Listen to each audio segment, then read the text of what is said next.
This is load number one, which is the axle, my electric fans. I'm carrying a couple things for some other people too. This is my buddy's grill. I got a center cap. I got the torsion bars.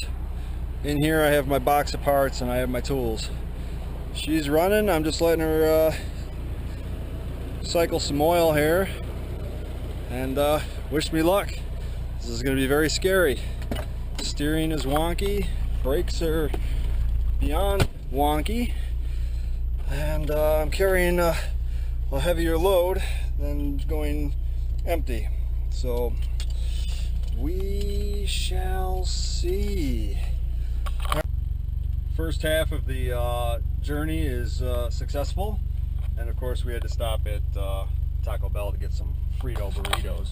So let's see how the second half goes, and then we'll get her in the shop.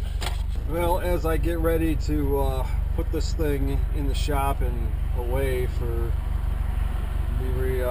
the end of 2017, you know, thinking back, just this year, I've had a ton of fun in this truck. Just even though I didn't do anything spectacular with it, I still enjoy driving it to and from work and all over town and to various different junkyards. So I'm gonna miss it. I'm gonna miss being able to just hop in it and go.